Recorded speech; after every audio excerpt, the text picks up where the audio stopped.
Hey Derek, it's Paul. So, we watched Dark City. And a bit of a migraine, and I need the lights on so you can see me, so hood staying on.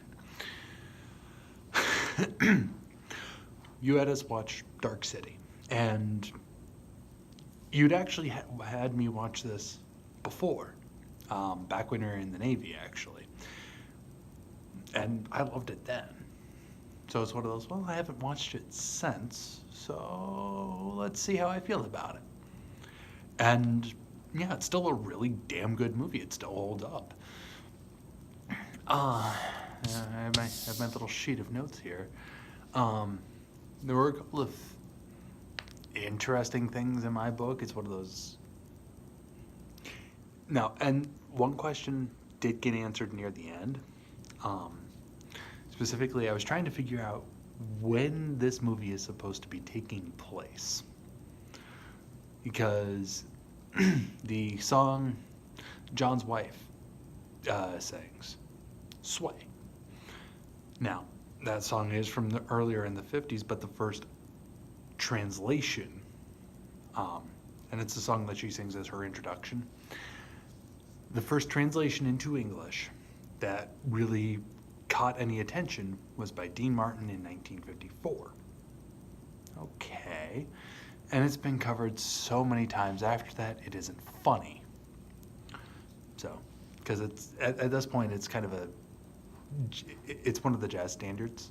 It's one of the standards. So, everybody's done it at this stage.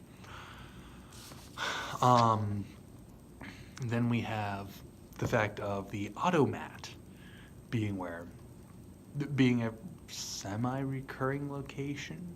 We actually go into it once, but we hear the automat being referenced.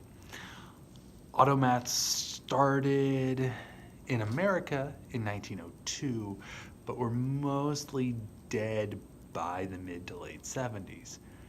And then we have cars running around on the streets anywhere from what I could guess to be 40s-ish to about 70s-ish, some maybe 90s, because in the 80s and 90s, 70s, 80s, and 90s, everything was boxy as shit, so it could be more modern.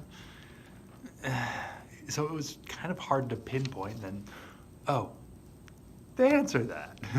Whoops. So that's mostly what my notes were about on that. I do have to say that when I first started watching this, and I texted you with it, for whatever reason, I wanted to riff it. I wanted to riff it so damn hard. The movie theater that we see at the opening, in the opening, after Kiefer Sutherland gives his "here's everything that's happening in the movie, guys," speech. Seriously, you watch that, and there's the movie, there's the plot. Ta-da! You know what's going to happen.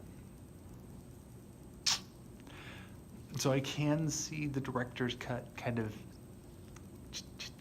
brushing that aside.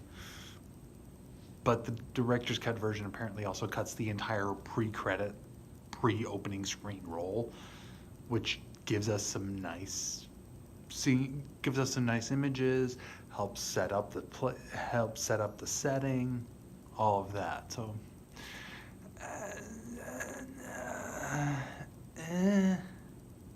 I can see it going either way. But yeah, if you watch like the first 10 minutes, congratulations, you know what's going to end up happening. If you know your tropes, you know your storytelling, you know how this is going to fall. Mostly.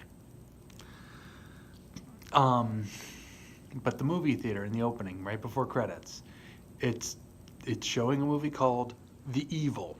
And as soon as I saw that, the little riffing part of my brain kicked in, and all I could think of was Mermaid Man and Barnacle Boy.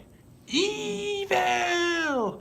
From SpongeBob frickin' SquarePants, and I can't do the voice right, so screw you if you don't like it.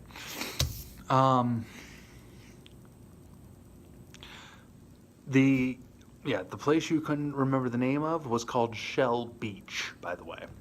And there's where I have other notes. going around and around and around because it's one of those, because they do kind of bring up the potentiality of it. And you, spoilers everybody, you mentioned that, they talk about the fact that, when was the last time you ever saw the sun? It's always dark here. Well, title drop, Dark City. At least they didn't actually go that far. I have to praise them for that. They did not go that far. But there were a couple of interesting things in my mind. Shell Beach established as a location overall. Yes. When we first see him decide to go to Shell Beach, we get a look at the subway map. And while, yes, you do have some various interconnecting things, but the subway map we just see this one constant curve repeating. So that there's like layers to the city. Or if you follow an older model of atoms, various valence shells. And Shell Beach happens to be on the farthest edge of all of these shells or concentric circles. That's stretching maybe. But following back on the darkness, in anyone's memories and all of the pictures that we see, anytime that there is actual daylight, it is centered around Shell Beach. The billboards are the only time that we can see any imagery of the sun being reproduced. And it's specifically, those billboards are specifically for Shell Beach. So that's kind of interesting. But then we have kind of the idea that gets followed through, and this is probably me being a bit of a conspiracy nut. To be in the dark means you're not in the know. You are ignorant of something. Now, there's also referencing someone keeping you in the dark. If someone is keeping you in the dark, they are knowingly keeping you ignorant, forcibly keeping you as such, so that you don't know what's going on, which could be said of the strangers to the humans. And yes, I'm going to straight up say that because, like I said, you watch the first 5 minutes without the director's cut, and everything's broken down.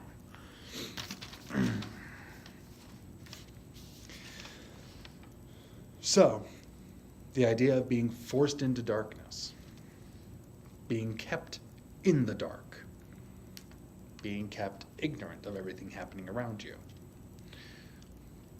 The city, always in darkness, whereas Shell Beach, the idea of Shell Beach at a minimum, is where one would be brought into the light, where one would gain the enlightenment of knowing that something is wrong.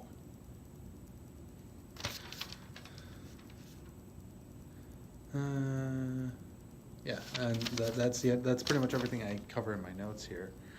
The other things that I did note that were a little funky to me, we never see any televisions. So it's one of those, there's no televisions. Even in 98, when this is set, you would expect some form of television. But because they state that it's an amalgamation of all sorts of various time frames, that makes sense to not have a television. Because that forces you to ponder if it's possibly supposed to be set before the main shove of television throughout the United States. Assuming United States because of American accents throughout most of the characters, except for Mr. Book, who has an English accent and therefore is a bad guy. And one other observation, trying to figure out where this is supposed to be, because they never say the name of the city, for one. There is no, it's the city. Which the city? And I did make note that I thought maybe an East Coast city, because Shell Beach was all the way on the right, and you only see that on the East Coast. You're West Coast. If you think of a map, everything pointing towards the ocean is going to be pointing that way. Towards the left. Because you're all the way up on the west coast. So, since Shell Beach is supposed to be to the right, it's going to be east coast. Or it could be a really damn big lake, except they call it an ocean several times before he creates the ocean, so. But yeah, I loved this movie. There were a couple of things that early on, I just wanted to riff.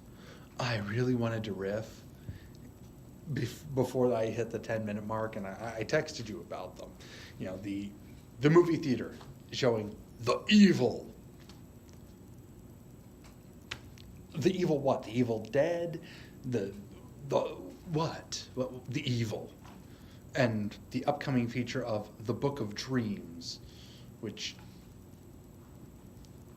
I could be overthinking anything I have to say about that, so I'm just gonna no. But the evil, the fact that when we're introduced to John, he's sitting in the water is this lilac purple, and it's one of those, so wherever this is, they have bath bombs at least. And then, of course, when he steps out, he steps onto this neon green, I know the irony, but it seriously looks like the ooze from Secret of the Ooze. You know, Teenage Mutant Ninja Turtles 2, the ooze, the actual ooze itself that transformed everybody, it looks like that. It looks like he essentially, and he steps out and he slips. Yes, it's because he has wet feet and it's a hard tile floor. But my brain immediately went, oh, he's slipping in the ooze. So it's going to turn out that he's just a dog who got transformed into a human.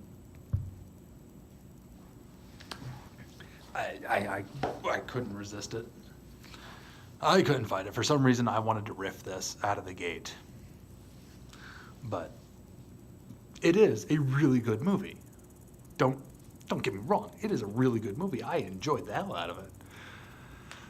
And it is a very thinky movie. You have to pay attention. You have to watch. I mean, there are some minor changes up front that if you were not paying attention, those are clues for what's going on, even if you forgot what Kiefer Sutherland says at the start. So, but yeah, this was a really good movie, bro. Thank you for picking it. So it was my choice. Oh, this is gonna suck. So next movie is my choice, and I decided that I had a couple of really good movies. I wanted to go for something a little less good. But at the same time, it's one of those, I've heard very mixed things. I've never actually seen it myself. I know the general plot, but I've never actually seen the movie myself. So I wanted to watch it. And I took a look at the cast list and the director and went, wow, okay, this is either going to be pretty good or it's going to be complete garbage. I mean, the stars, the top 3 billed stars that I saw were John Candy, Alan Alda, and Rhea Perlman, who, if you remember Cheers, the short waitress, her. She's a goddamn she's just a ball of laughs in Cheers. So, hey. So I go, okay, 3 really good actors. And then I took a look at the director.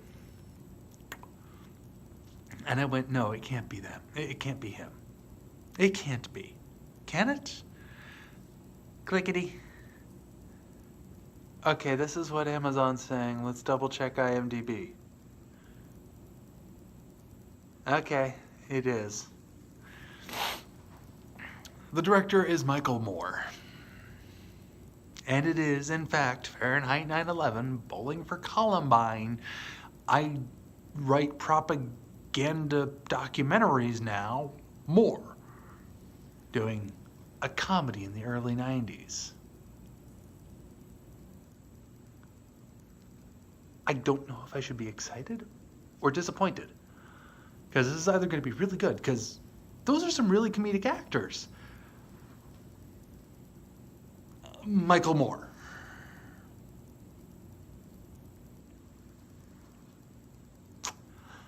So this is either going to be good, it's going to be bad, or it's going to be a bit of both. I don't know. I just know the plot. So, yeah, Dark City, loved it. Really great movie. Next movie, Canadian Bacon. Let's watch some dumb, drunk Americans invade Canada. No, your video didn't freeze. I was seriously standing like that. So, cheers, bro. Bye.